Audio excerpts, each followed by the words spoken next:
Hey everybody, welcome back to American History with Mr. Finn.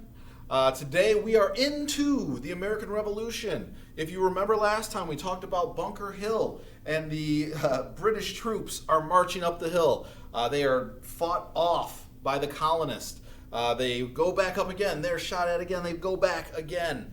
They line up, they come again for the third time, and finally the American colonists, the colonial put together militia / army says, oh man, we're out of ammo, like, let's get out of here. And they run. We end up seeing a British victory at Bunker Hill. However, they lost a lot of troops, lost a lot of men. So if you combine that with the beginning of Lexington and Concord and then Bunker Hill, you know, it wasn't looking great for the British. They're like, wow, these colonists are really coming after us here. They're giving us all we can fight off. So today we're going to see how this is going to turn. We see that with the American colonial army and George Washington. Remember last time we said George Washington's going to be the guy who's going to have to solve this problem that is coming. George Washington. George Washington is the general of what we call the, I'll put this. Let's just write the whole thing so you can have it for your notes. General of the Continental Army. That is what we call, there we go, so you can say it. This is what we call our colonial army. So we're not the U.S. military yet. We are not the United States of America. We are still the colonial army. We call ourselves the Continental Army. So George Washington is named General of the Continental Army.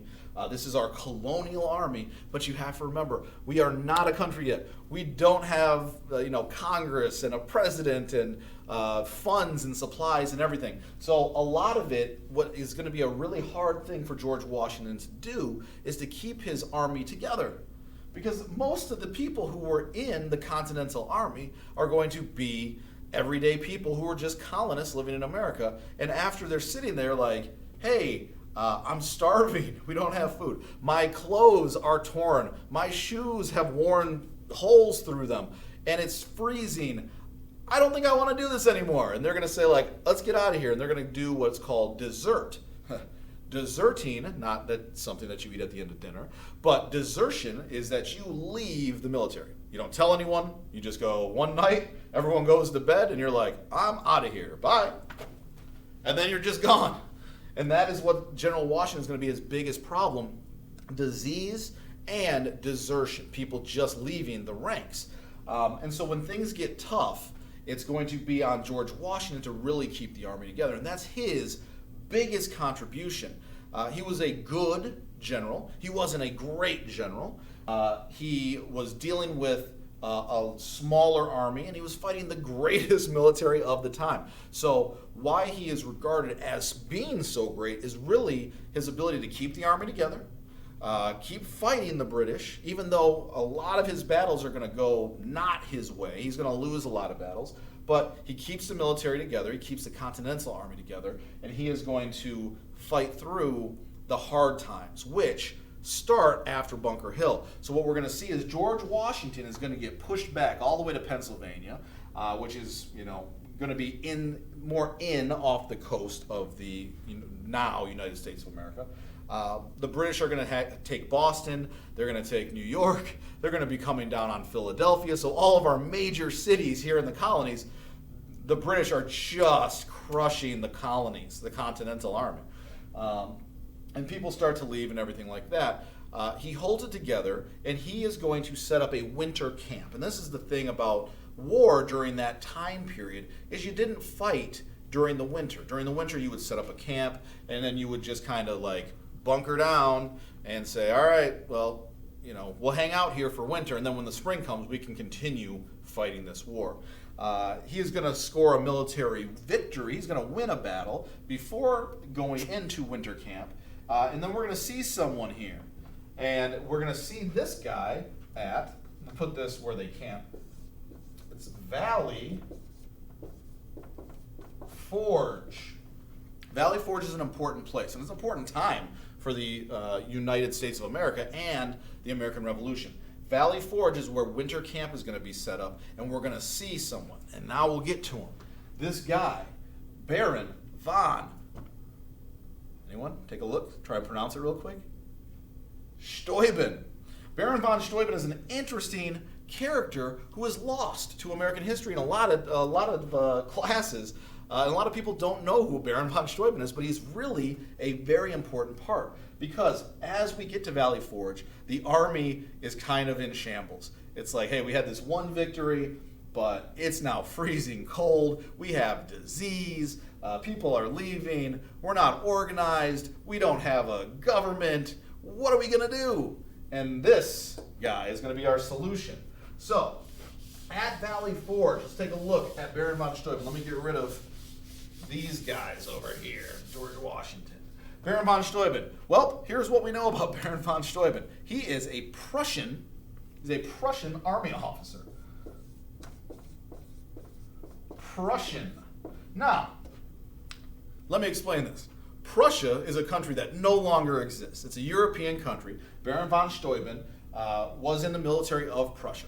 Prussia was a very proud military state. They had a very proud army. They put a lot of time and effort into their military. So this guy really knows his stuff. And he kind of comes out of nowhere. It's just like we start to see this, Baron von Steuben's name pop up in the historical records. And what he is going to do is convince George Washington, like, hey, George, hey, Mr. Washington, General Washington, you have some problems in your military. You have some problems with these guys. They're not organized. They don't know how to fight using bayonets. Your whole camp at Valley Forge is all mixed up and mashed up. It's not organized. It doesn't make sense. And Baron von Stueben, who is a Prussian, let me finish so you can have it for your notes, army officer,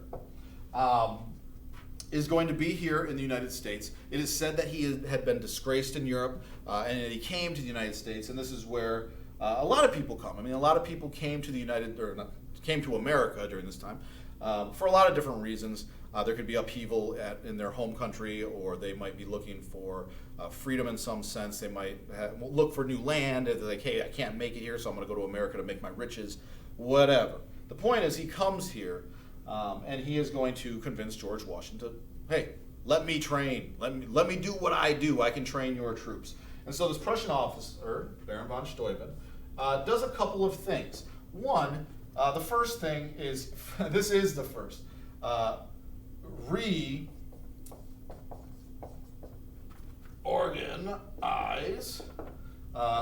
the camp. Now, what do I mean by reorganize the camp? All right, so what happened is this. Basically, there was no organization in the sense of, hey, people were all just mixed together. So he's going to say, all right, if you're in a certain group, if you're in a company, these are the people that you work with or you're in fighting next to. You guys all stay together here. You guys all stay together here. The lieutenants are here. Captains are here. General is here. They had it not set up where the food, like there was no place for the men here in the military to use the restroom. So he put the latrines, is what they're called, outside of camp because they knew that, hey, this would spread disease. Before this, you had people who were just like eating food next to where people were going to the bathroom, and a disease was spreading like crazy. So he's going to reorganize it completely, which all of these are important. There's not really a list of what is more important because the next one is also important. He's going to train the troops. So how does he train the troops? And he's very smart about this. So he trains a small group of troops, says this is how you do this, this is how you do this, this is how you do this. Now, I want all of you, the 5 of you, to go train 5 more people. So you get 5, you get 5, you get 5, and you get 5. And after they train, those ones go and train more people. So by training a small group really, really well, he can then make sure that it just spreads out so everyone is being trained.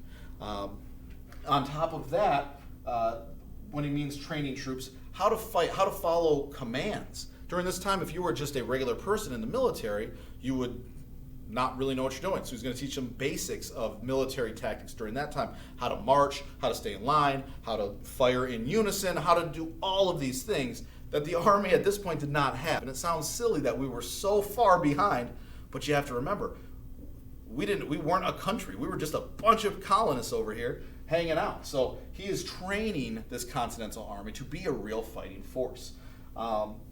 He's going to set up, he does another thing that's not really important for us today, but in the scope of things, what is important is he's going to set up a military, what we would consider like a booklet, which says, this is how you do this is how you do that, this is how, you clean your boots, this is how everything, so that people knew how to do it, like a training manual for the Army, which is really important and is used for years.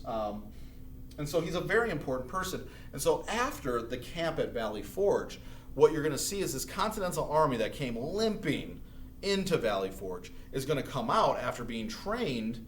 They're going to come out as a real strong fighting force. And so as things were going really poorly, the Patriots who were out there, remember a guy by the name of Thomas Paine. Thomas Paine wrote Common Sense, but he also wrote a pamphlet called The Crisis, which is going to convince people, hey, you got to stick to it. You got to keep fighting. You can't give up.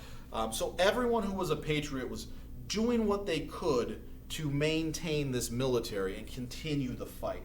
And so where we're going to leave it today is we're coming out of Valley Forge. The Continental Army, led by George Washington, is looking good. We are going to see another European country come into the mix, hint, hint. And we're going to see that European country is going to help us in a certain way. And it's going to be a big help as we get near the end of the war. But today, get your numbers ready. Today is quiz day, ladies and gentlemen. It's quiz day. Everyone loves it. 1 through 4 on your quizzes. 1, 2, 3, 4. You got 4 questions today. And remember, the questions can come from any time, and you have your notes and you can look at the video, so it's there for you. So today, let's start. Are you ready? Here we go. Let's start with what were the British looking for when they went to Lexington and Concord? What were the British looking for? Why did they go to Lexington and Concord? What was their purpose? That's number 1. So go ahead and take a second, pause it, and look it up. All right, number 2. Who was, I think I did this one. Let's not do that one. I want to make sure I want to mix it up. Let's do this one. All right, number 2.